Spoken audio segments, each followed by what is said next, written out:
తెలివితేటలు ఉన్న వాళ్ళంతా అమెరికా ఆస్ట్రేలియాలో ఉంటారు, కష్టపడి పనిచేసేవాళ్ళు గల్ఫ్ దేశాల్లో ఉంటారు, పనికి మాలిన గ్యాంగ్ అంతా ఇక్కడ చేరారు. వీడికి తెలివి లేదు, కష్టపడలేడు. కాస్త కష్టపడే స్వభావం అంటే గల్ఫ్ వెళ్ళి కరెంటు పని చేస్తాడు. అక్కడ అరబ్ షేక్ మొత్తం గాడిదలు కాస్తాడు, ఒంటెలు కాదు. ఇక్కడ కష్టపడ్డాడు. ఇక్కడ గవర్నమెంట్ ఉద్యోగం చాసుకు పడుకుంటాడు. అక్కడ ప్రైవేట్ ఉద్యోగం కూడా నోరు మూసుకు చేస్తాడు. ఇక్కడ ఎందుకు చేయమండి? మన దేశం పట్ల మనకు భక్తి లేదు, మనకు గౌరవం లేదు. రాజకీయాలు మారాలి. ఎక్కడి నుంచి మారుతాయమ్మా? నువ్వు మారినప్పుడు రాజకీయాలు ఎందుకు మారుతాయి? వాళ్ళకేం పని? మా పిల్లలు విదేశాల్లో ఉన్నారని అంత కర్మే వచ్చిందని అడగండి, దెబ్బకి మారిపోతుంది, ఆ తత్వం మారిపోతుంది. ఇక్కడ ఏం ఉద్యోగాలు దొరకలేదా అని అడగండి అంతే. ఇప్పుడు ఉద్యోగం కాదండి, చదువు కూడా విదేశాలే.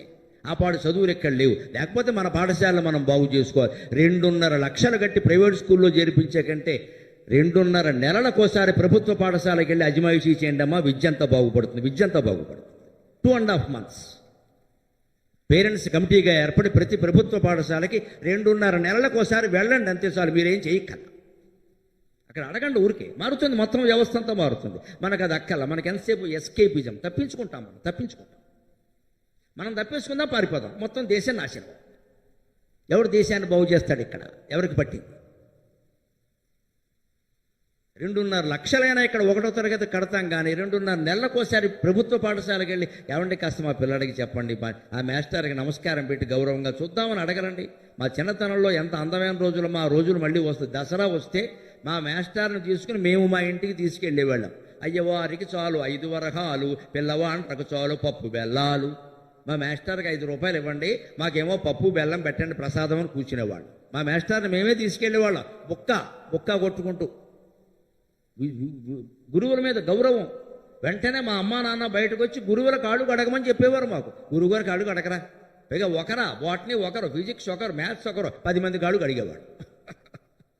నేర్పారు చిన్నతనంలో. ఎవరు మాస్టర్ వచ్చారు కాళ్ళు కడగరా అంటే తండ్రి చెబితే కడగకుండా ఎలా ఉంటామండి? వాళ్ళ కులం వేరు, వాళ్ళ మతం వేరు, ఏమీ చూడలేదమ్మా. మా అమ్మా నాన్నలు కేవలం గురుత్వాన్నే చూశారు. ఏ కులం ఏ మతం అని ఎప్పుడు మాట్లాడలేదు. ఎవరైతే అంటారా మాస్టరే అడుగడుగు అనేవారు. లోపలికి పిలిపించి కూర్చోబెట్టి మా నాన్నగారు అయితే డబ్బులు ఇవ్వడంతో పాటుగా బట్టలు పెట్టి పంపేవారు.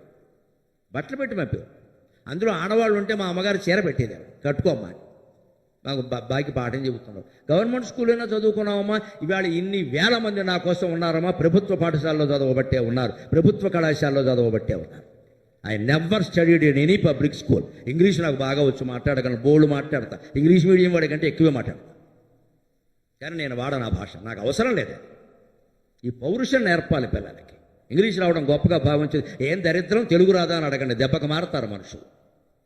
మన వ్యాఖ్యానాల్లో మార్పు రావాలండి, అప్పుడు మొత్తం సమాజం మారుతుంది.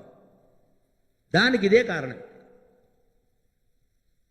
పరుషాలాపములు, ఆ పరుషాలు కూడా మన భాషలో ఉండవు, ఇంగ్లీషులో మాట్లాడతాడు. ఇక్కడ పరుషాలాపములాడనోడి మదిని పాదార్చనారంభుడై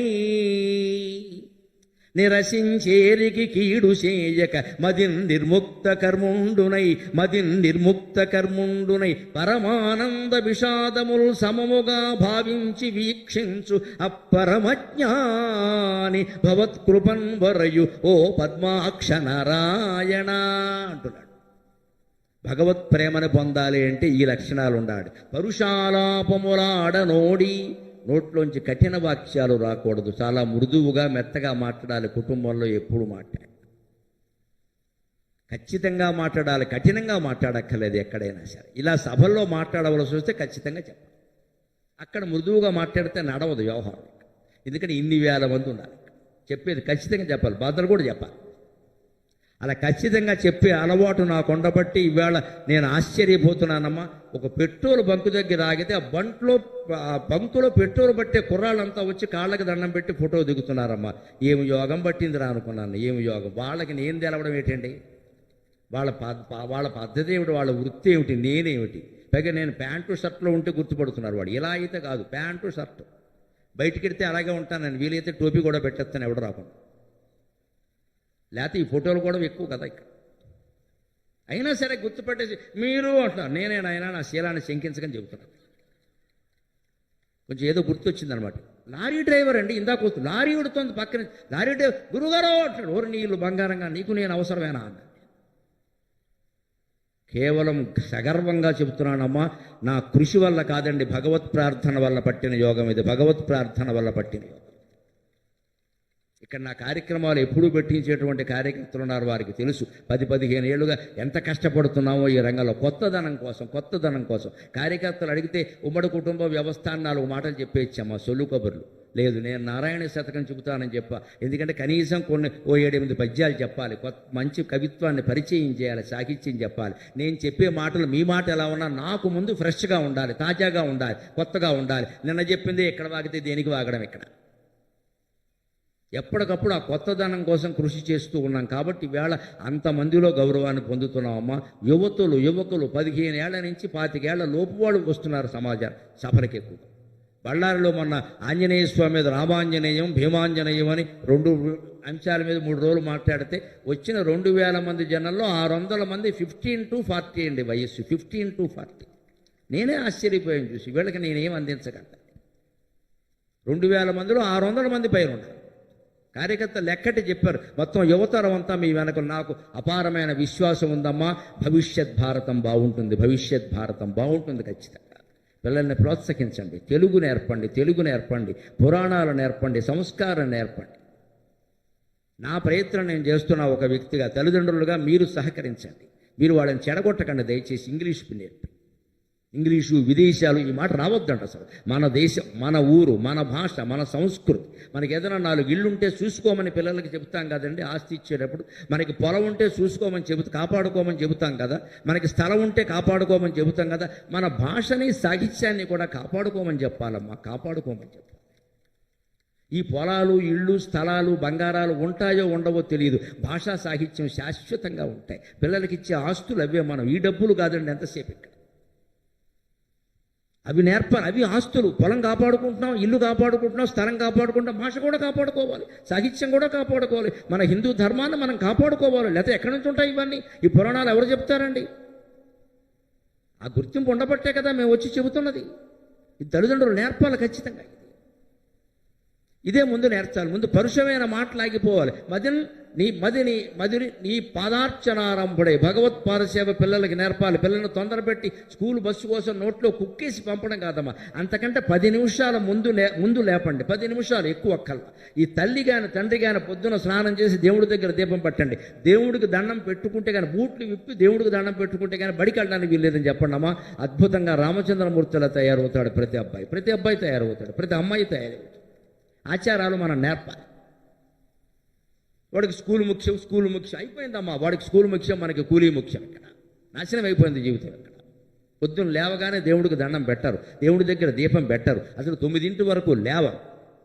అప్పటి వరకు స్నానాలు చేయరు. ఈ దరిద్రపు గుడ్డలతోనే కూర్చుంటారు పెద్దాళ్ళు కూడా. ఏదో కూరలు కొన్నా, నారలు కొన్నా ఈ గుడ్డలతోనే వాడికి దర్శనం. అక్కడ 6లోగా దంపతులు స్నానాలు ముగిసిపోయి బట్టలు మార్చేసుకోవాలండి, ఉతికిన బట్టలు. అప్పుడు పిల్లలకు ఆదర్శంగా ఉంటుంది. మా అమ్మ లక్ష్మీదేవిలా ఉంది, మా నాన్నగారు శ్రీమన్నారాయణమూర్తిలా ఉన్నారు అని అనుకోవాలమ్మా. అప్పుడు మంచి పిల్లలు తయారవుతారు. మనకే బద్ధకాలు ఉంటే వాళ్ళు ఎక్కడ తయారవుతారు? ఇదే మదిని నీ పాదార్చనారంభుడై. పాదార్చన అంటే కూర్చుని కాళ్ళు గడగడం, దేవుడు విగ్రహాలు కాళ్ళు గడగడం కాదండి. దేవతార్చన చెయ్యాలి, దేవుడికి దండం పెట్టాలి, అక్కడ ఉండాలి. అది నేర్పాలి పిల్లలకి.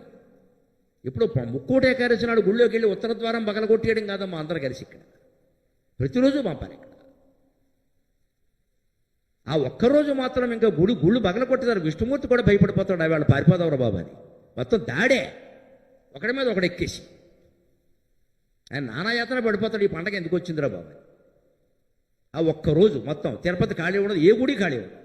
ఇక మళ్ళీ గురునాడు అందరూ ఇంకా పూజారి గారు దేవుడే, ఇంకెవరు ఇద్దరు పేకాడుకోవాల్సింది. ఏం అజ్ఞానంలో ఉన్నావు, ఏం అజ్ఞానం. రోజు గుళ్ళోకి వెళ్ళామా సాయంత్రం? మా ఊరు గుళ్ళో మా నాన్నగారు రోజు 6:30 వరకు గుడి దగ్గర మీకు కూర్చుని కబుర్లు చెప్పి గుళ్ళోకి వెళ్ళి వచ్చేవాడు. ఆయన చూసే మాకు అలవాటైంది గుళ్ళోకి వెళ్ళాలి ప్రతిరోజు. ఏ రోజు మానలేదు ఆయన. ఎంత వాన రాని ఎంత ఎండ ఉండని గుళ్ళోకి వెళ్ళి ఆ కొబ్బరికాయ మొక్క పట్టుకొచ్చి మాకు పెప్పేవాడు. మేము కొబ్బరికాయ కోసమే ఉండేవాళ్ళం. కానీ గుడి ఏమిటో కూడా అర్థమైంది. కొబ్బరికాయ నాన్నగారు వస్తారు, కొబ్బరికాయ పెడతారు, ఆ కొబ్బరికాయ మొక్క కోసం కూర్చునేవాళ్ళం. కానీ తండ్రి రోజు గుళ్ళోకి వెళ్ళి వచ్చి 64 ఏళ్ళు బతికినటువంటి మనిషి 64వ ఏట కూడా గుళ్ళోకి వచ్చి నాకు ప్రసాదం పెట్టిన తండ్రి కడుపున పుట్టానమ్మా, నా జీవితం అందుకు బాగుంది. ఆ తండ్రి ఆశీస్సులు ఉన్నాయి. ఆయన వెళ్ళి మాకు నేర్పాడు, మనం వెళ్ళమని తోసేయలేదు. ఇక్కడ ఇది పరీక్షలప్పుడు మొక్కమని చెప్పలేదండి ఆయన. రోజు వెళ్ళాలన్నా ఏదో కోరికలు ఏమిటో తీసి దండం పెట్టుకో, దేవుడికి దండం పెట్టుకుని అన్నీ అవుతాయి, కోరడం ఏంటి దరిద్రం అని చెప్పి కోరకూడదు. ఇదే పదార్చనారంభుడై నిరసించేరికి కీడు చేయక. పిల్లలు వ్యతిరేకిస్తూ ఉంటారు. ఇవాళ నెగటివ్ ఐడియాలజీ బాగా పెరుగుతోంది, గమనించండి. మీకు అర్థం కావడం కోసం ఇంగ్లీషులో చెబుతున్నా. వ్యతిరేక వ్యాఖ్యలు చాలా పెరుగుతున్నాయి. అనుకూలంగా ఆలోచించడం నేర్పించండి. ఏదైనా సరే తల్లి తండ్రికి కాదండి, ప్రభుత్వానికి కూడా. ఏ ప్రభుత్వం వచ్చి మనకేం వరగబెట్టేది ఇక్కడ, కానీ ప్రభుత్వాన్ని కూడా మనం భరించాలి, తప్పదు. ఎన్నుకున్నాం కదా. ప్రతిరోజు ప్రభుత్వాన్ని తిట్టడం, ప్రతిరోజు నాయకులను తిట్టడం, ప్రతిరోజు ఎవరో ఒకరిని తిడుతూ ఈ వ్యాఖ్యానాలు అన్నాల బల్ల దగ్గర పిల్లలకి వినపడితే పిల్లలు చెడిపోతారు ఖచ్చితంగా. వాళ్ళకి నెగిటివ్ వచ్చేసింది అక్కడ. ఏది బాగుండదు, ఏది బాగుండదు, ఈ దేశం ఎంత. వెంటనే వాడు అనుకుంటాడు ఆస్ట్రేలియా వెళ్ళిపోదామని. అక్కడ మాత్రం బాగుండు చేసిందా. అనుకూలంగా ఆలోచించడం నేర్పాలి. అదే నిరసించి ఏరికి కీడు చేయక. ఎంతసేపు నిరసనగా మాట్లాడటం, వ్యతిరేకించడం నేర్పకూడదండి. పర్వాలేదులే, అది ఏదో అయింది, నువ్వు చూసుకోరాదు, ఇలా ఆలోచించచ్చు కదా, అలా ఎందుకు ఆలోచిస్తున్నావు. ఆలోచించే విధానం నేర్పడం. ఒక గది ఖాళీ, ఇద్దరు మిత్రులు పట్టణానికి వచ్చి హైదరాబాద్ గది వెతుక్కుంటున్నట్టు. రూమ్ వెతుక్కోవాలిగా, బ్రహ్మచారులు గౌడిస్తాడు గది. ఏదో ఎవరో ఇచ్చారు మొత్తం మీద. చూస్తే ఒకడు అన్నట్ట, ఏముందిరా గది అంతా ఖాళీగానే ఉంది. గది ఖాళీగా ఉండకపోతే ఏముంటుంది, కానీ వాడు దృష్టి గదంతా ఖాళీగానే ఉందిరా. రెండో వాడు అన్నట్ట, అరే గదంతా ఖాళీగా ఉందిరా, మనం ఏం కావాలంటే అది పెట్టుకోవచ్చురా అన్నట్టు. ఇదే పాజిటివ్ అవుట్లుక్.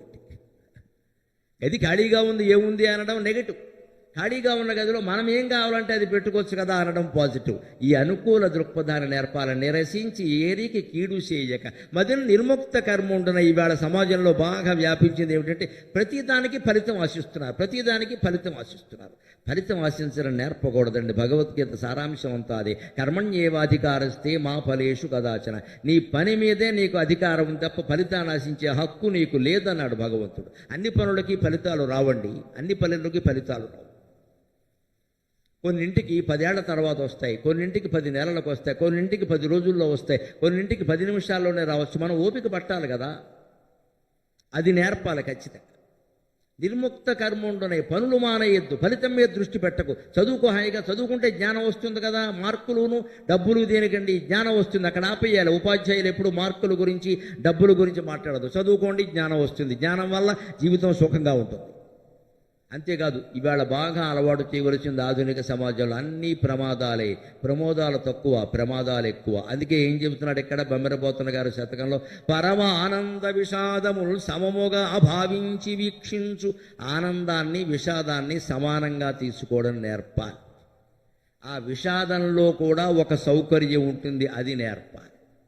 పర్వాలేదు లేరా, జరిగింది ఏదో జరిగింది, 4 రోజులు విశ్రాంతి దొరికింది కదమ్మా, హాయిగా మంచం మీద పడుకో, పెట్టింది ఏదో తిను, మంచి పుస్తకం చదువుకో, టీవీ చూసుకో, నీకు ఎప్పటి నుంచో క్రికెట్ చూడాలని సరదా కదా, క్రికెట్ చూసుకో నాయనా అని చెప్పాలి. అంతేగాని కాలు దెబ్బతిన్నందుకు వాడిని ఊరికే మాటలని బాధ పెట్టద్దు. గ్రహస్థితి దోషం ఇవన్నీ వద్దండి, దానివల్ల జరగదమ్మా ప్రమాదం. ప్రమాదం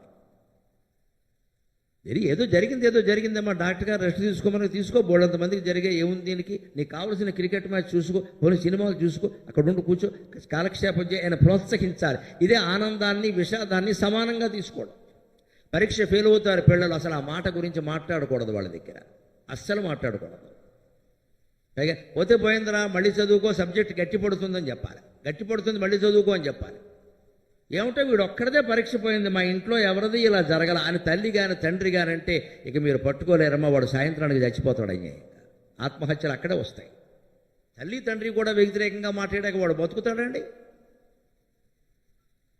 ఖచ్చితంగా దాన్ని తీసిపాలి. పెద్ద విషయం కాదు రాదే, అదే ఎందుకంత బాధపడుతున్నావు, దాంట్లో ఏముంది, ఇంకోసారి రాసుకోవచ్చామా, లేకపోతే ఇంకో కోర్సులో చేరదాం, బోల్డ్ అవకాశాలు ఉన్నాయి. There are so many chances, బోల్డ్ అవకాశాలు ఉన్నాయి. ఒకటే దారి, జీవితంలో 100 దారులు ఉంటాయి అని చెప్పాలి, ప్రోత్సహించాలి. అదే చెబుతున్నాడు అక్కడ, ఆనంద విషాదాలు సమానంగా భావించాలి. అటువంటి పరమయోగికి నువ్వు కనపడతావు కానీ మామూలు వాళ్ళకి ఎందుకు కనపడతావయ్యా. ఇప్పుడు చివరిగా ఇంకొక మాట చెబుతున్నాడు, మనం అంతా గుర్తుపెట్టుకుంది. భగవంతుడు పాదాలు ఆశ్రయిస్తే ఎటువంటి పాప ఫలాలు మనం అనుభవించక్కల్లా. నిశ్చింతగా భగవత్పాదాలు ఆశ్రయించి మనం చేసిన తప్పులు ఆయన పాదాల దగ్గర సమర్పించి ఇంక చెయ్యను నా జీవితాన్ని కాపాడమని కోరాలి. అది ఎలా కోరాలో చెబుతున్నాడు అక్కడ. పరిపంధి క్రియనెత్తి వెంటబడు నా పాపాళి తోలించి నీ చరణ నీ చరణాబ్జస్థిత పంజరం శరణేచ్ఛందొచ్చితిన్ కావుమి పరిబంధి క్రియనెత్తి వెంటబడు నా పాపాళి తోలించి నీ చరణాబ్జస్థితి పంజరంబు నీ చరణాబ్జస్థితి పంజరంబు శరణేచ్ఛందొచ్చితిన్ కావుమీ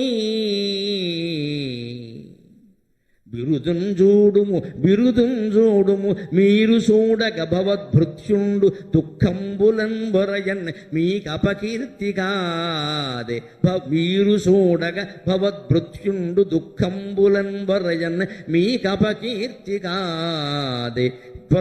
దుఃఖంబులన్ వరయన్ మీకపకీర్తిగాదే కనగా పుణ్యాత్మ నారాయణ మీ పొరయన్ మీకపకీర్తిగాదే శరదంభోజాక్ష నారాయణ. శరత్కాలంలో వికసించిన పద్మాల వలె అందమైన నేత్రాలు కలిగిన శ్రీమన్నారాయణమూర్తి, నేను చేసిన పాపాలు నన్ను వెన్నింటి వస్తున్నాయి. పరిపంధి క్రియ, పరిపంధి అంటే శత్రువులాగా వేటాడుతున్నాయి. అటువంటి పాపాలు నువ్వే పోగొట్టాలి. ఇంకా జన్మలెత్తి అవన్నీ అనుభవించే ఓపిక నాకు లేదు స్వామి, నన్ను క్షమించు. ఒక్క గ్యారంటీ మాత్రం ఇవ్వగలను, చేసిన పాపాలు ఎందుకు చేశానో నేను చెప్పలేను. ఏదో చాపల్యం కొద్దీ చేశాం, కానీ ఇంకా చెయ్యను అని మాత్రం చెప్పగలను. ఆ మాట అనలేమా? ఊరికే పాపం చేశామని కృంగిపోవాలా? నీకు హిందూ మతంలో ఉండే ఒక గొప్ప విశేషం ఏమిటంటే, నే పాపినేని బాధపడమని చెప్పని ఏకైక మతం హిందూ మతం అంటే ఖచ్చితంగా మనం పుణ్యాత్మలం అమృతస్యతే పుత్రాహ. ఎక్కడ ఎవరి దగ్గర మనం పాపాత్ములం అని అనవలసిన అవసరం లేదు. పాపాత్ముడు ఒక్కడు కూడా ఉండడు, అందరూ పుణ్యాత్ములే. ఊళ్ళోకి వెళ్ళినప్పుడే మన పాపాలన్నీ పోయి, దర్శనం చేసినప్పుడే అన్నీ పోయి, రామ అనే 2 అక్షరాలు తలుచుకోగానే పోయి, ఇంకా మనం పాపాత్ములు ఏమైనా అవుతాండి? దరిద్రపు మాట. ఆ మాట ఒక హిందువు నోట రాకూడదు. అందుకే చెబుతున్నాడు ఇక్కడ, భగవంతుడిని దర్శించగానే, భగవత్పాదాలు సేవించగానే, భగవన్నామాన్ని స్మరించగానే అవి పోయాయి. ఇంకా దాని గురించిన చింత నీకు దేని ఊరికే. అందుకని ఎలాగా నీ శరణాబ్జస్థిత పంజరంబు శరణెచ్ఛందొచ్చిత. పక్షి ఎక్కడెక్కడో తిరుగుతుంది, చివరికి ఎవరో దానికోసం ఓ పంజరం పెడతారు. బంధించడం కోసం కాదు, దానికేదో 4 మొక్కలు పెడదాం, మామిడి పళ్ళ మొక్కలో జామ పండు మొక్కలో పెడదాం అని తలుపు తీసి పెడతారు. అటువంటి వాళ్ళు తలుపు వెయ్యరు, తలుపు తీసి పెడతారు. దాని ఇష్టం వచ్చినప్పుడు అది వస్తుంది, 2 మొక్కలు తింటుంది, పెడుతుంది. పక్షుల్ని పెంచవచ్చు, ఇలా పెంచాలి. ఇక అక్కడి నుంచి తలుపు వేసేసి మనకు వచ్చిన విధవ మాటలన్నీ దానికి నేర్పడం కాదు. ఇక్కడ నీవు మొత్తం అహంకారం అంటారు. అక్కడి నుంచి మా చిలక రామా అంటుంది, రామా అందు, నువ్వు వెధవా అంటే వెధవా అంటుంది. రామచిలక అంటారు. ఎందుకంటారంటే రామ అంటే రామా అంటు. రామ అన్న దాన్ని తెలుసా? రామాయణం తెలుసా? నువ్వు డ్రామా అంటే డ్రామా అంటుంది. రామచిలుక అంటే అర్థం అది కాదండి, తెలియక మాట్లాడతారు. చిలకల్లో, పక్షుల్లో ప్రధానంగా కొన్ని జాతులు ఉంటాయమ్మా. జీవితాంతం ఒకటే చిలకతో కలుస్తుంది, మరో చిలకన దగ్గరికి రానివ్వదమ్మా. ఏకపత్నిత్వం, అది రామచిలుక అంటే అర్థం. రామచిలుక అటువంటి చిలకల్ని రామచిలుకలు అంటారు. రాముడుకున్న వ్రతం ఆ చిలక కూడా ఉంది కాబట్టి రామచిలక అన్నారు, కానీ ఆకుపచ్చగా ఉందని, తోకపచ్చగా ఉందని ఎవడో అనలేదు ఇక్కడ. చిలక రామ అంటే రామ అంటం ఏంటండి? డ్రామా అంటే డ్రామా అంటుంది, దానికేం తెలుసు? రాముడుకున్న వ్రతం చిలకల్లో ఉందండి. ఆడచిలుక చనిపోయిందంటే అంతే బ్రహ్మచర్యమే, మగ చిలుక చనిపోయినా అంతే బ్రహ్మచర్యమే. మళ్ళీ మాట్లాడదు, ఇంకా మరో చిలకని దగ్గరికి రానివ్వదు. ఇంకా అంత నీతిమంతంగా బతకడం చిలకల్లో కూడా ఉందండి, మనకి లేకపోతే అలాగా. అది రామచిలుక. రాముడు లాంటి వ్రతం కలిగిన చిలుక కాబట్టి రామచిలుక అంటారు తెలుగువాళ్ళు. అలాగ మనం చిలకల్ని, పక్షుల్ని పెంచచ్చండి, తప్పుల స్వేచ్ఛ ఇవ్వాలి వాటికి. ఏదో ఒక ఆవాసం ఏర్పాటు చేస్తాం, ఆ సమయానికి వస్తాయి. ఏదో మామిడి పళ్ళ మొక్కలో, జామ పళ్ళ మొక్కలో పెడతాం, వెళ్ళిపోతాయి. మళ్ళీ ఏదైనా తుఫాను వస్తే, ఎండ బాగా ఉంటే వచ్చి ఉంటాయి, అంతే. మనం బంధించడానికి మనకు హక్కు లేదు. అలా చేస్తే మన పిల్లలు బంధీకృతులు అవుతారండి శాస్త్రం చెప్పిన మాట. ముఖ్యంగా హైదరాబాదులో ఉండే సమస్య చెబుతున్న, పావురాలు గూళ్ళు పెట్టి పిల్లల్ని పెట్టకముందే చూడండి. పెట్టాక ఆ గూడు గనక తీసాము అంటే పిల్లలతో విభేదం వచ్చి తీరుతుందమ్మా. ఇట్స్ నాట్ సెంటిమెంట్, ఇది ప్రాక్టికల్. పావురాలు శపిస్తాయి.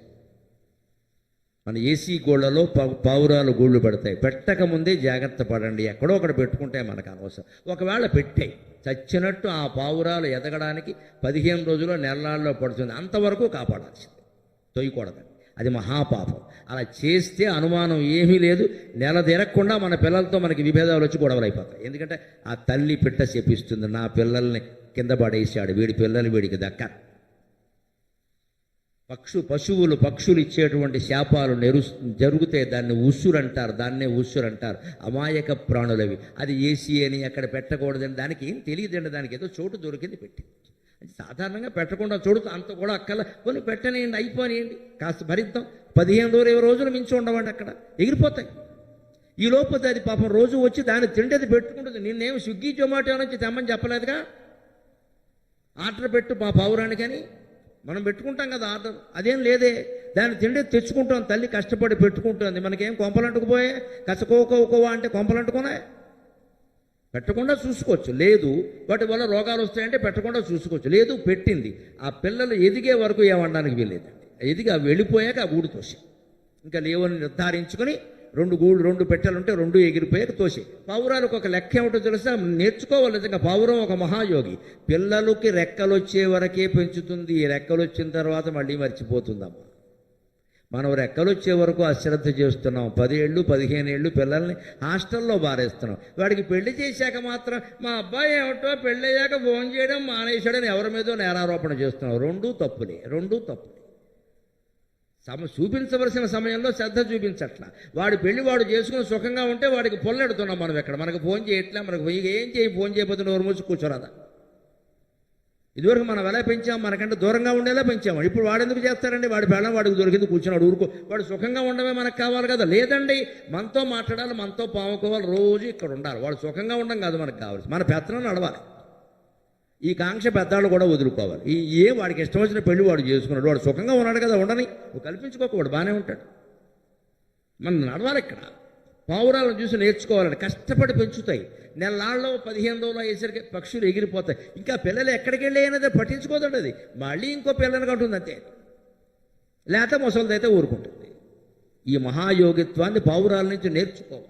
అందుకే పిల్లలతో అనుబంధం బాగుండాలంటే పశువులకి గడ్డి వెయ్యాలి, ఆవుకి గడ్డి వెయ్యాలి, కుక్కకి రొట్టె వెయ్యాలి, పావురాలకింత ఏవో జాంపళ్ళ మొక్కలు లాంటివి పెట్టాలి. పశువుల్ని పక్షుల్ని పోషించాలి. ఎంతవరకంటే వాడి స్వేచ్ఛకు ఆటంకం కలగదు. అలాగే చరణంబను పంజరం, నీ పాదాలనే పంజరంలోకి పక్షిలా వచ్చి చేరానయ్యా, నన్ను కాపాడవయ్యా అని. అలా నువ్వు కూడా కాపాడకపోతే ఈయన చివరికి ఎమోషనల్ బ్లాక్ మెయిలింగ్ అంటారు ఇంగ్లీషులో దీన్ని. భావోద్వేగంతో దేవుణ్ణి పడేస్తున్నాడు. స్వామి విరుదుంజూడుము, పెద్దగా నన్ను కాస్త కాపాడుకోవయ్యా. ఎందుకంటే మీరు చూడగ భవద్భృత్యుండు కష్టంబులన్ బొరజన్, మీకది మీకు అపకీర్తిగా అదే శరదంభోజక్ష నారాయణ. నువ్వు చూస్తుండగా నీ భక్తుడు కష్టాలు పడుతున్నాడంటే నిన్నే అంటారా, రేపు మీడియాలో వచ్చేస్తుంది మొత్తం అంట. ఈయన రామభక్తుడు అయినా సరే కష్టాలు పడ్డాడంటే ఇక రాముడు గుడిలోకి ఎవడో రాడు, మొత్తం గుడికి అడైపోతుంది.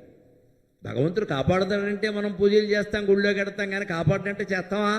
అందుకని నన్ను కాపాడకపోతే నీకే నష్టం. దీన్నే బ్లాక్ మెయిలింగ్ అంట. మహాకవులు ఇటువంటి పని కూడా చేస్తారు. నీ భక్తున్నై ఉండి కూడా నేను కష్టాలు పడుతున్నాను అంటే అది నీకే అవమానం కదయ్యా. పైగా శరదంభోజాక్ష, శరత్కాలంలో వికసించినటువంటి నేత్రాలు కలిగిన రామచంద్రమూర్తి అంటున్నాడు ఇక్కడ. అంటే అంత పెద్ద పెద్ద కళ్ళు ఉన్నది ఎందుకు? ఆడాళ్ళకి పోజు కొట్టడానికి ఏంటి, మమ్మల్ని కాపాడడానికి అని చెప్పాడు. అంత పెద్ద పెద్ద కళ్ళు ఎందుకున్నాయి? మమ్మల్ని కాపాడడానికే, వచ్చిపోయే వాళ్ళకి దర్పం ప్రదర్శించడానిక అని ఆయన్ని ఆక్షేపిస్తున్నాడు. అంత శరత్కాల పద్మాల్లో ఉన్నాయి, మమ్మల్ని కాస్త కనిపెట్టి కాపాడవయ్యా. ఇంత అందమైనటువంటి స్తోత్రం నారాయణ శతకం. ఉన్న రంగు ఏదో ఉంటుంది, ఉన్న ఆస్తి ఏదో ఉంటుంది, ఉన్న అందం ఏదో ఉంటుంది, దాంతోనే బతకాలి. నువ్వు మార్చద్దు దాన్ని. Don't try to change, try to adjust with that. దాన్ని మార్చకు, నువ్వు చదువుకో దాన్ని. ఈ మొత్తం మార్చే ప్రయత్నంలోనే పరిమార్చడం అయిపోతుందండి. చివరికి విపరీతంగా డబ్బులు ఖర్చు అవుతున్నాయి. అయినా యథవసంత ఎందుకు వచ్చిన కూడా ఇదంతా ఉన్నదాన్ని ఎందుకు మార్చాలో మనం అసలు ఏదైనా దాంతోనే మనం గౌరవాన్ని కలిగి ఉండలేమా? మన ప్రవర్తనను బట్టి కదా మన గౌరవించేది. జుట్టును బట్టి, కట్టును బట్టి, బొట్టును బట్టినా. ఇదే రామాయణం అంటే. రంగులు మారాయంటే ఆ శుభలేఖ మీద ఆ పద్యమే ఎందుకు వేస్తారు అంటే అదేదో శుభమని కాదంటే మీ జీవితాన్ని బాగు చేస్తుంది. జీవితంలో ఎప్పుడూ రంగులు మారుతాయి. ఉన్న ఐశ్వర్యం పోతుంది, ఉన్న అందం పోతుంది, ఉన్న ఉద్యోగం పోతుంది. అయినా భార్యాభర్త అదే రకంగా కలిసి ఉండి ఆనందంగా కాఫీ తాగుతూ కూర్చోవాలి. వెతుక్కో. 6 నెలల గ్యాప్ వచ్చింది, మంచి ఉద్యోగం వెతుక్కో. ఈలోపు మంచి పుస్తకాలు చదువుకో. కనిపించినప్పుడల్లా ఇంకా కొత్త ఉద్యోగం అనకూడదు. అక్కడ ఉద్యోగం ఉన్న రోజుల్లో బాగా బిజీగా ఉండడం వల్ల ఏ పుస్తకాలు చదవలేకపోయావో, ఏ పనులు చేయలేకపోయావో, ఏ కళలు, చిత్రలేఖనమో, నాట్యమో ఏది నేర్చుకోలేకపోయావో అది నేర్చుకోవచ్చు కదండి. గొప్ప సద్వినియోగం అమ్మా. అది సమయాన్ని సద్వినియోగం చేసుకోవాలి కదా. ఉద్యోగం ఒక్కటేనా? ఏదైనా కళ నేర్చుకోండి అంటే ఏమంటారు సాధారణంగా ఉద్యోగస్తులు? ఎక్కడండి బాబు, పొద్దున్న సాయంత్రం వరకు అక్కడే సరిపోతుంది. మరి అక్కడే లేకుండా ఆ ఉద్యోగం ఎందుకు పోయింది? ఒక 6 నెలలు ఖాళీ వచ్చింది. వెళ్ళు, డ్యాన్స్ నేర్చుకో, ఫ్లూట్ నేర్చుకో, మురళి నేర్చుకో. శ్రీకృష్ణుడు అంత గొప్పవాడు అవుతావు. ఆ కళ నేర్చుకోవచ్చు కదండి. మంచి కాలక్షేపం, పైగా మనస్సుకు ప్రశాంతంగా ఉంటుంది. ఇదే రంగులు మారడం అంటే. జానకి దగన్ కళ్యాణమై తండ్రి పంపరుదారన్ వనభూమికి. పొద్దున్న పిలిచి పట్టాభిషేకం అన్నారు, రాత్రి పిలిచి వనవాసం అన్నారు. రామచంద్రమూర్తి కించిత్తు చరించలేదని వెళ్ళిపోయాడు వెంటనే. మనం కూడా జీవితంలో ఆపదలను ఎదుర్కొందుకు ఇలాగే ఉండాలి. ఊరికే బీపీలు తెచ్చుకోకూడదు. ఇక్కడ మంచిది, ఈ సమయానికి ఇది రాసిపెట్టుంది, పదండి పోదాం అంతే. ఈ నెల జీతం రాదు, ఉన్న జీతాన్నే సర్దుకోవాలి.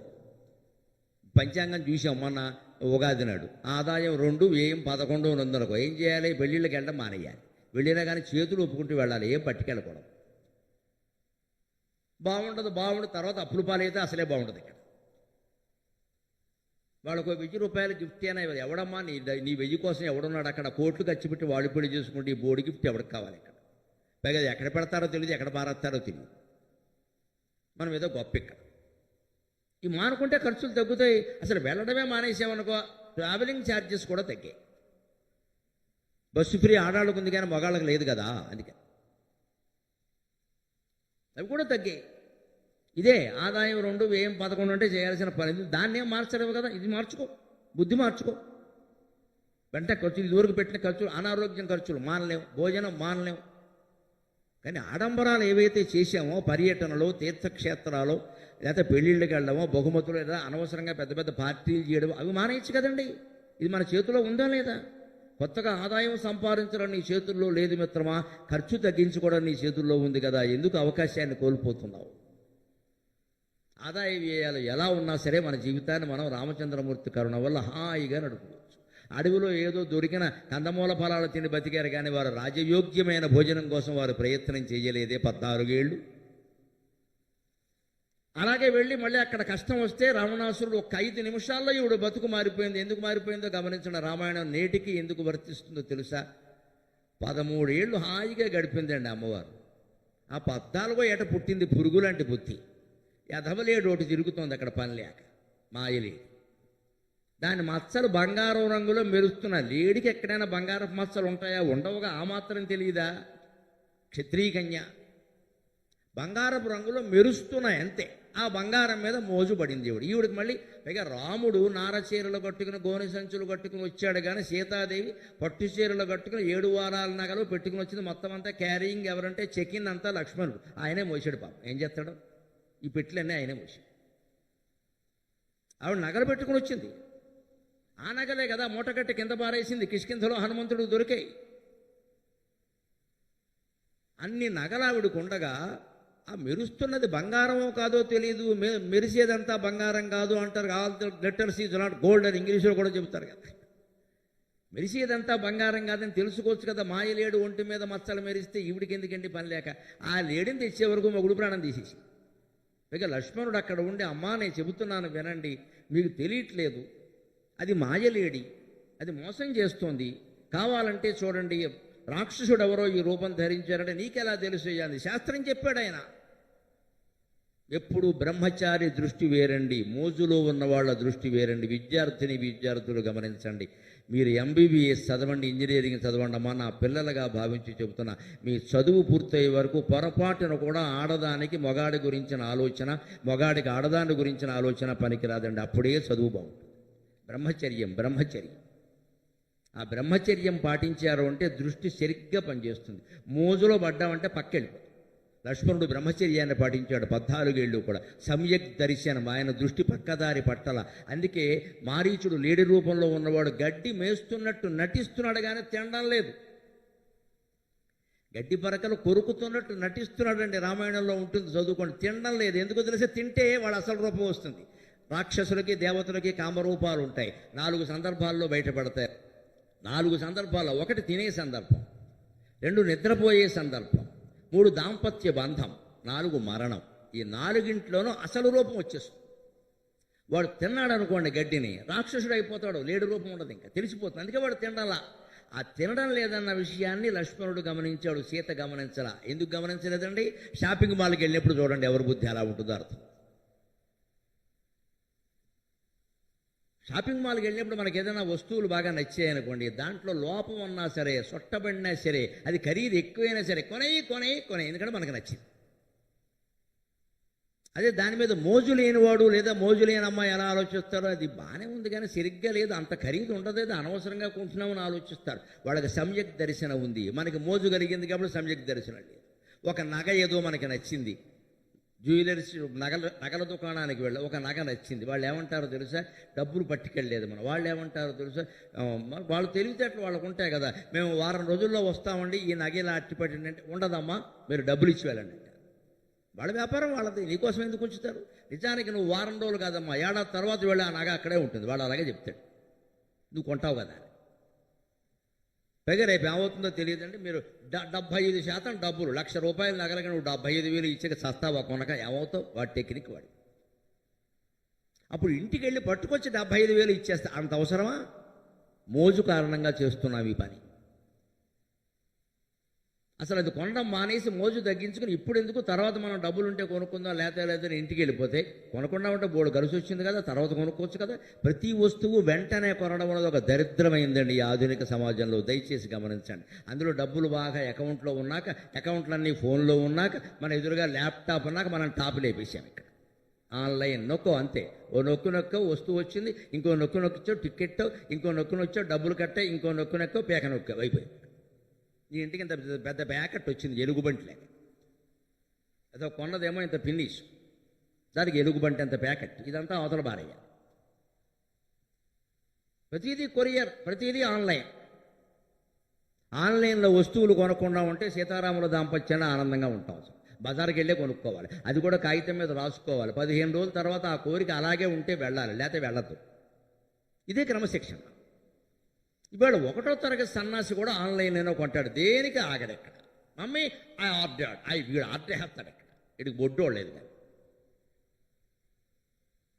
చిన్నపిల్లలకి ఆ స్వాతంత్రం ఇవ్వకూడదండి. ఏదో వర్క్ నేర్పడం కాదమ్మా, నాశనం అయిపోతారు. అలాగా నువ్వెవడెవరా కొనడానికి మేము ఉన్నాం కదా, మేము చూస్తాం, కూర్చోమాట్లాడక, మాకు చెప్పాల్సిందే. 10వ తరగతి దాటే వరకు పిల్లలకి ఫోన్లు, ఈ క్రెడిట్ కార్డులు ఇస్తే ఏమైపోతారని వాళ్ళు 2 ఏళ్ళు కూడా లేని పిల్లలకి అన్నం తినిపించడం కోసం ఫోన్ చేతిలో పెడుతున్నారమ్మా, అయిపోయింది, దాని జీవితం నాశనమైంది. పైగా మా అమ్మాయి ఫోన్ చూస్తే కానీ అన్నం తిందు, నువ్వే నేర్పావమ్మా, అలాగే నీకు నమస్కారం. వాళ్ళు అలా ఫోన్ చూడడం అలవాటు పడ్డాక అన్నం మీద ఉండదు, పైగా అన్నం అరగదు. అది చూడకూడని దృశ్యాలన్నీ అప్పుడే చూస్తారు. అప్పుడే వాళ్ళకి ఫోన్ ఆపరేటింగ్ అలవాటు అయిపోయింది ఏడాది వయస్సులో. ఇంకా నువ్వు చెప్పక్కల, నీ ఫోన్ లాక్కెళ్ళిపోతారు. మనమే కథ చెప్పి, కాకరకాయ చెప్పి, పాట పాడి ఏదో ఒకటి పెట్టి తినిపించాలి, లేకపోతే చందమామను చూపించాలి, ఏదో చెయ్యాలి. పూర్వం తల్లులు అలాగే చేసేవారు, అందుకే సక్రమంగా పెరిగారు. ఆ మోజు పడిన మాయలేడి మోజు చూడండి, అమ్మవారి జీవితాన్ని, లక్ష్మీదేవి అంశతో పుట్టిన ఆవిడ జీవితాన్ని 5 నిమిషాల్లో తలకిందులు అయిపోయిందమ్మా. లైఫ్ టర్న్ అయిపోయింది, యూ టర్న్ తీసుకుంది మొత్తం.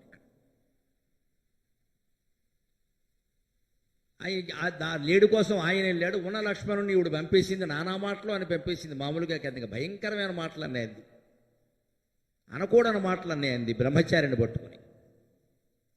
నీ భర్త మీద నీకు ఒక్కడికే ప్రేమ ఉంటుందా, వాళ్ళ తమ్ముడికి ప్రేమ ఉండదా? సంసారాల్లో కూడా మనం ఆలోచించాలండి. పెళ్ళి అవగానే భర్త నా సొంతం, భార్య నా సొంతం, ఇక వాళ్ళు ఎవరో ఉండద్దు, వీళ్ళెవరో ఉండదు, కుదరదమ్మా. ఇవాళ జరుగుతున్నది అదే. తమ్ముళ్ళు ఉంటారు, ఆడపడుచులు ఉంటారు, అత్తగారు ఉంటుంది, మావగారు ఉంటుంది, అంతా కలిసే ఉండాలి, ఆనందంగా ఉండాలి. నువ్వెవత్తి వాళ్ళు ఎవరు ఉండొద్దని చెప్పడానికి ఇక్కడ ఎవరు ఉండొద్దు. ఎవరితోన్నా మాట్లాడితే నిఘా, ఏం మాట్లాడుతున్నావు అని. ఇక్కడ మన సొంతం అయిపోవాలి. ఇక్కడ ఆ సొంతం చేసుకోవడమే పెద్ద తద్దినం. దేన్నైనా మనం సొంతం చేసుకునే ప్రయత్నం చేశామంటే అతి త్వరలో దానికి మనం సొంతం అయిపోతామండి. జీవిత రహస్యమే అది, జీవిత రహస్యం. అది మనకి సొంతం కాదు, మనమే దానికి సొంతం అయిపోతాం, బానిసలు అయిపోతాం. ఎందుకు సొంతం కావాలి? వాళ్ళ బాధ్యతలు వాళ్ళ తమ్ముడు ఉన్నాడు, తమ్ముడితో మాట్లాడరా? అన్నగారు ఉన్నారు, మాట్లాడరా? ఆడపడుచు ఉన్నారు, మాట్లాడరా? తల్లిదండ్రులతో మాట్లాడరా? పెళ్లి చేసుకున్నంత మాత్రాన్ని మనం సొంతం అంటే ఈ స్వార్థమే బాగా తగ్గిపోవాలి. అప్పుడు దాంపత్యాలు బాగానే ఉంటాయి. ఖచ్చితంగా విశాల భావం, మనకి మనవాళ్ళు ఉన్నట్టే వాళ్ళకి వాళ్ళు ఉంటారు. మాట్లాడుకోనండి హాయిగా, అంతా కలిసే ఉందాం, అంతా కలిసే మాట్లాడుకుందాం. దీనికి రహస్యాలు దేనికి, తలుపులు వేసేసుకోవడం దేనికి, హాల్లో కూర్చొని మాట్లాడుకుందాం. అప్పుడు సంసారాలు సీతారాముల సంసారాలాగా ఉంటాయి. అక్కడే చిన్న తేడా వచ్చింది. మాయలేడి మీద మోజు కలగగానే అయిపోయింది, మొత్తం నాశనం అయిపోయింది జీవితం ఇక్కడ. అదే అందుకోసం రావణాసుర సంహారం వరకు చేయవలసి వచ్చింది. కానీ దీనంతటినీ చేయగలగడానికి కారణం రామనామము కడుంధన్యంబు నారాయణ. రామ అనే 2 అక్షరాల నామం, దాన్నే నమ్ముకుని ఉండడం వల్ల హనుమంతుడు సముద్రాన్ని దాటగలిగాడు. దాన్నే నమ్ముకుని ఉండడం వల్ల రాక్షసుల్ని వానరులు జయించగలిగారు. అన్నింటినీ రామనామమే ప్రసాదిస్తుంది. అందుకే తరువాతి పద్యంలో చెబుతున్నాడు బమ్మెరపోతన గారు, పునరన్ముక్తికి త్రోవ వేదములకున్ పుట్టిల్లు మోదంబునందునికి స్థానము ఇష్టభోగములకున్ ఉత్పత్తి. మోదంబునందు ఉనికి స్థానము ఇష్టభోగములకై ఉత్పత్తి. ఏ ప్రొత్తును ఇష్టభోగములకై ఉత్పత్తి. ఏ ప్రొత్తును ఘనపాపంబుల వైరి షట్రిపులకున్ కాలావసానంబు. నీ వినుతాంగ్రిద్వయ పద్మసేవయ గదా విశ్వేశ నారాయణ. భగవత్పాద సేవ, భగవన్నామస్మరణ మన సంసారాల్లో ఎంత ప్రశాంతిని కలిగిస్తుందో చెబుతున్నాడు. రామనామస్మరణ, భగవన్నామస్మరణ ఎలాంటిది అంటే పునరన్ముక్తికి త్రోవ, ముక్తికి మార్గాన్ని చూపిస్తుంది. ముక్తి వేరు, విముక్తి వేరు. విముక్తి అంటే విడుదల, ముక్తి అంటే మోక్షం. చాలా తేడా. మన చుట్టూ ఉన్న కుటుంబము, బంధాలు, ఐశ్వర్యాలు అన్నీ విష్ణుమూర్తికి ఉన్నట్టే మనకే ఉంటాయి. అవన్నీ పోవాలని కోరుకోకూడదు, పోవు. నీ మనస్సుని మరలించుకోవచ్చు. తాబేలు ఎలాగైతే ఏదైనా అలికిడి రాగానే అవయవాలన్నీ లోపలికి లాక్కుంటుందో, అలాగే మనం కూడా సంసార జీవితంలో తాపత్రయాల్లో ఉంటూనే మన మనస్సును లోపలికి లాక్కోవచ్చు. అవన్నీ పరిస్థితులన్నీ మనం మార్చక్కర్లా. నీ మనస్సు ఒక్కటి మార్చుకో. ఇందాక చెప్పులు తొడుక్కోవడం అలాగే నీ మనస్సును లోపలికి లాక్కోవచ్చు. అందుకు రామనామమే దిక్కు. రామ, శ్రీరామ, జై రామ, జై జయ రామ అనే స్మరణ నిరంతరం చేస్తూ ఉంటే మనస్సు లోపలికి వెళ్ళిపోతుంది. రాముడు పాదాల చేత ఆకర్షితమైన మనస్సు లౌకిక భోగాలు ఇష్టపడదు. వేదములకును పుట్టిల్లు. వేదం నీకు చదవకపోయినా దాని జ్ఞానం నీకు వస్తుంది రామనామస్మరణ కారణంగా. మోదంబునందు ఉనికి స్థానము, ఎప్పుడు సంతోషానికి ఉనికి పట్టు భగవన్నామస్మరణ. ఇష్టభోగములకై ఉత్పత్తి, అనేక రకాల భోగాలు నీకు అందించడానికి భగవన్నామం చాలు. నిరంతరం ఎవరు నమ శివాయ, నమో నారాయణాయ, శ్రీమాత్రే నమః అనే నామాల్లో ఏదైనా ఒకటి మనస్సులో స్మరిస్తూ ఉంటారో వారికి ఆశించిన భోగాలన్నీ వారు ఏమీ ప్రయత్నం చేయలేకుండానే వస్తాయి. నామ మహిమ అంత గొప్పది. కలవు స్మరణాన్ముక్తికి అన్నారు. కృతయుగంలో తపస్సు ప్రధానం, త్రేతాయుగంలో యజ్ఞం ప్రధానం, ద్వాపర యుగంలో దానం ప్రధానం, కలియుగంలో భగవన్నామస్మరణ ప్రధానం. అంతకు మించింది లేదు. స్మరిస్తూ ఉంటే చాలు. అంతకంటే మనం ఏం చేయలేం. దానాలు చేయడానికి మనకెక్కడా, మనకేమో పిసినారి బుద్ధి అయ్యాయి. ప్రతిదానికి ఏదో ఆశిస్తూ ఉంటాం. దానాలు ఎక్కడ చేస్తాం? యజ్ఞం చేసేంత ఓపిక ఎవరికి ఉంది? ఇంకా తపస్సు అంటారా, దాని పాట రాయడమే మనకి చేతగా సిరిక.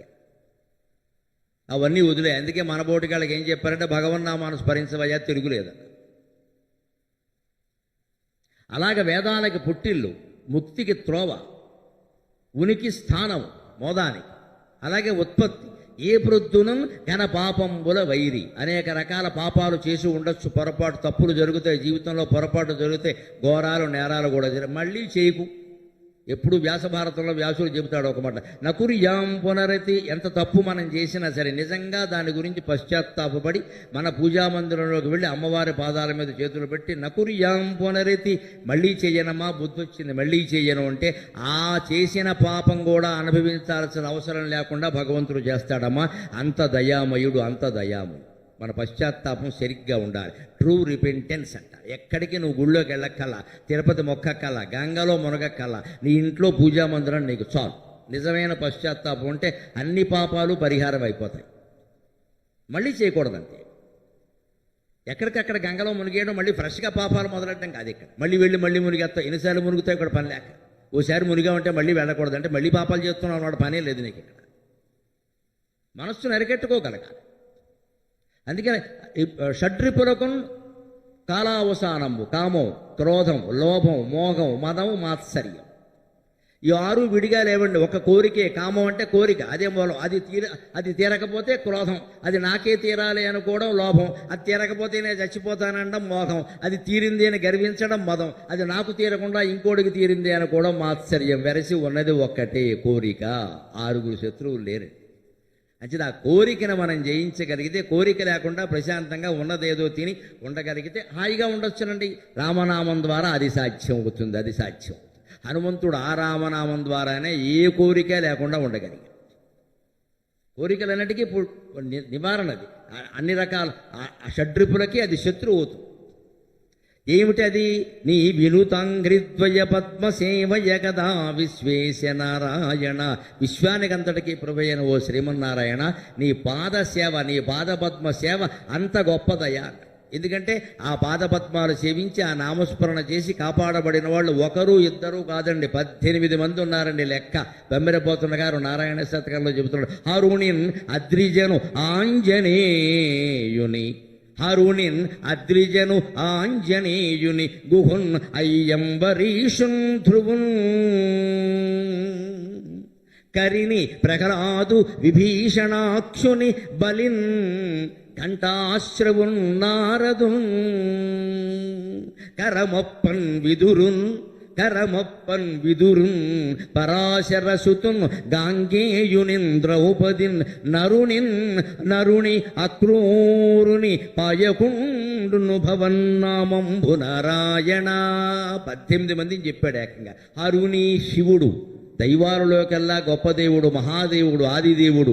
ఆయన నిరంతరం స్మరించే నామం రామనామమేనండి. శ్రీరామ రామ రామేతి రమే రామే మనోరమే, సహస్రనామతస్తుల్యం రామనామ వరాననే.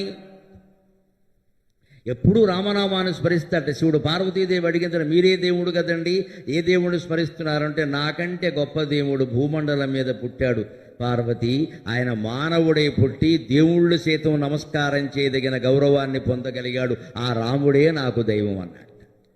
దేవుళ్ళు కూడా పూజించే దైవం సజ్జనుడు, సన్మానవుడు. మనం సజ్జనుడయ్యే ప్రయత్నం చేయాలమ్మా, పుణ్యాత్ముడు కాదు, సజ్జనుడయ్యే ప్రయత్నం చేయాలి.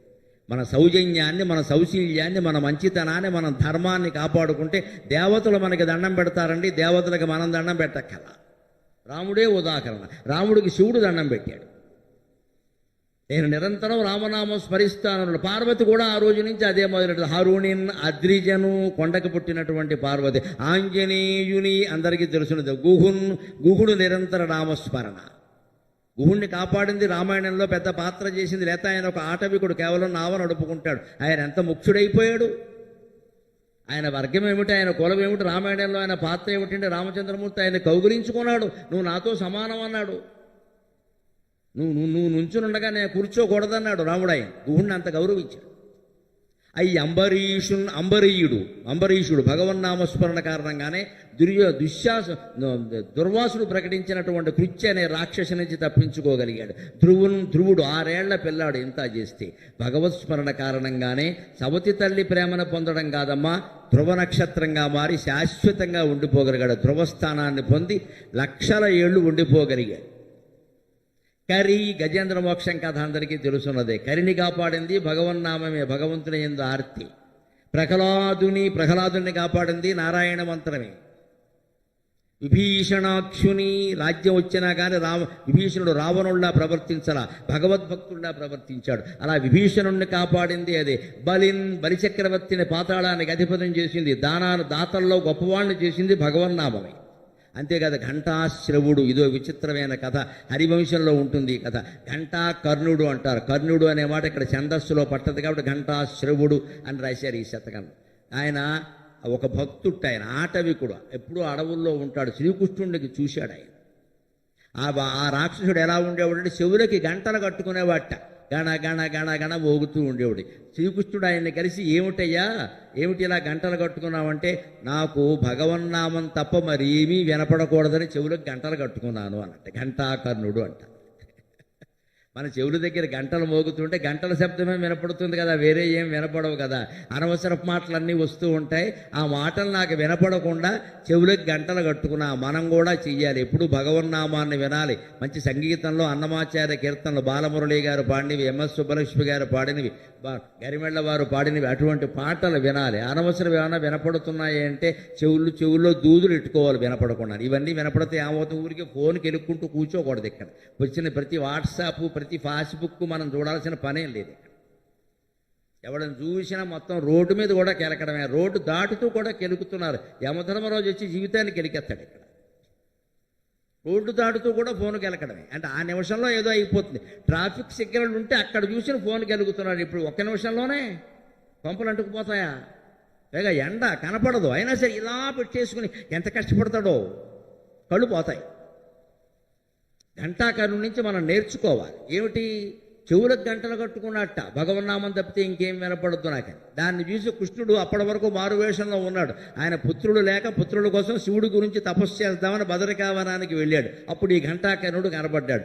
రాక్షసుడిని చూసి బుద్ధి తెచ్చుకోవాలి జనమంతా. రాక్షసులు అంటారేమిటి, ఎంత గొప్పవాడు, భగవన్నామం తప్ప ఇంకేమీ వినపడద్దని చెవులకు గంటలు కట్టుకున్నట్టని ఆయన ఎందుకు దయ్యగలిగి అప్పటికప్పుడు తన రూపాన్ని తాను ధరించి నువ్వు స్మరించేటువంటి భగవంతుడిని నేనేనయ్యా అని శ్రీమన్నారాయణమూర్తి శ్రీకృష్ణుడుగా సాక్షాత్కరించాడు రాక్షసుడు. ఆ రకంగా ఘంటాశ్రవుని నారదుడిని ఎలా అనుగ్రహించాడో నిరంతర నామస్మరణ ద్వారా అందరికీ తెలుసున్నదే. అలాగే నారదుడిని కరమొప్పన్ విదురుని ఎలా అనుగ్రహించాడో భక్తునిగా అందరికీ తెలుసు.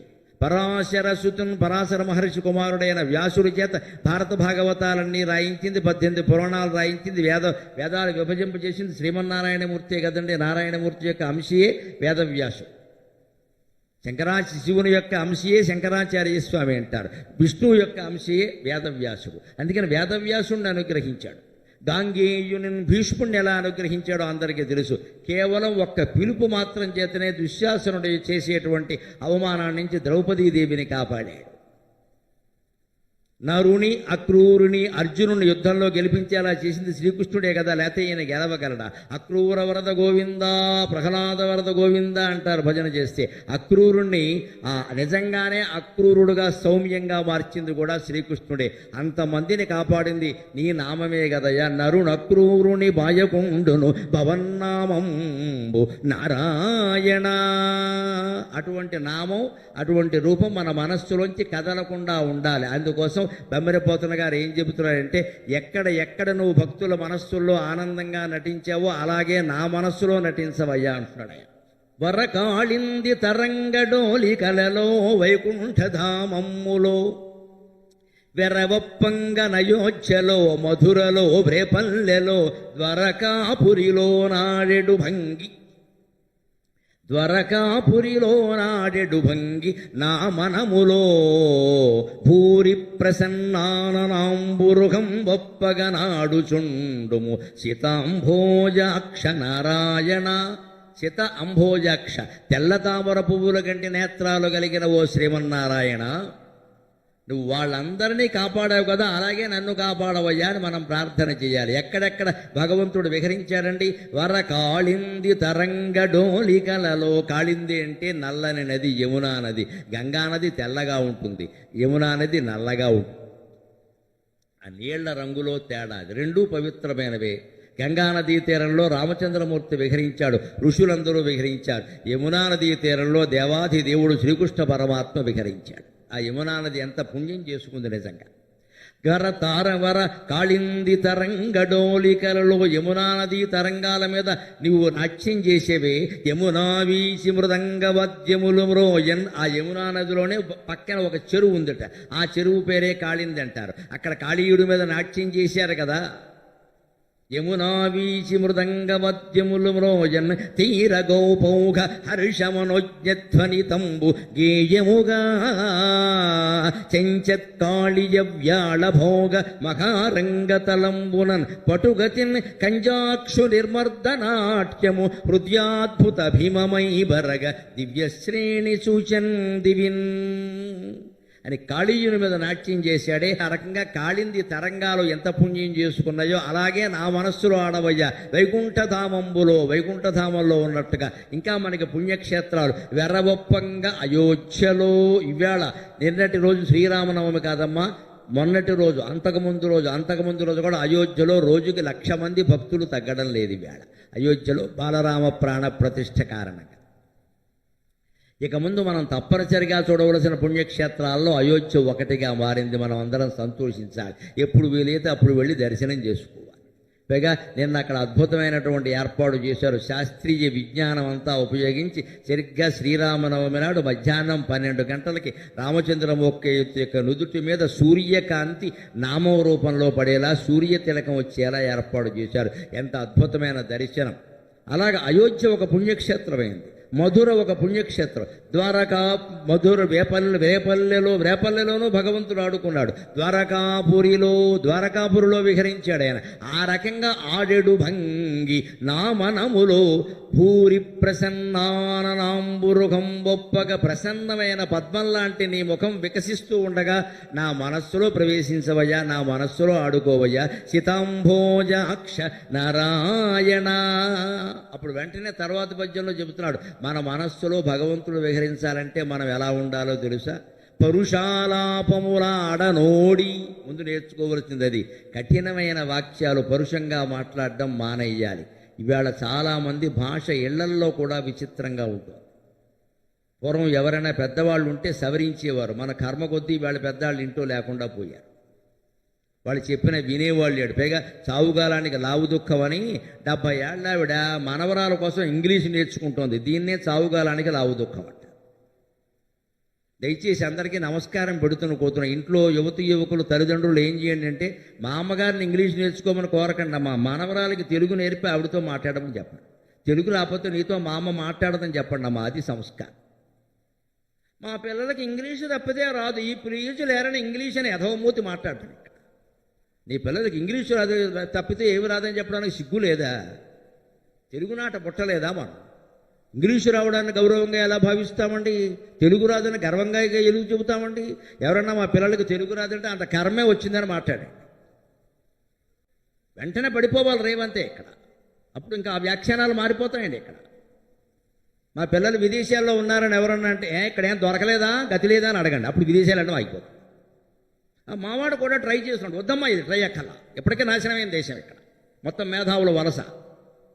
తెలివితేటలు ఉన్న వాళ్ళంతా అమెరికా, ఆస్ట్రేలియాలో ఉంటారు. కష్టపడి పనిచేసేవాళ్ళు గల్ఫ్ దేశాల్లో ఉంటారు. పనికి మాలిన గ్యాంగ్ అంతా ఇక్కడ చేరారు. ఇక్కడ వీడికి తెలివి లేదు, కష్టపడలేడు.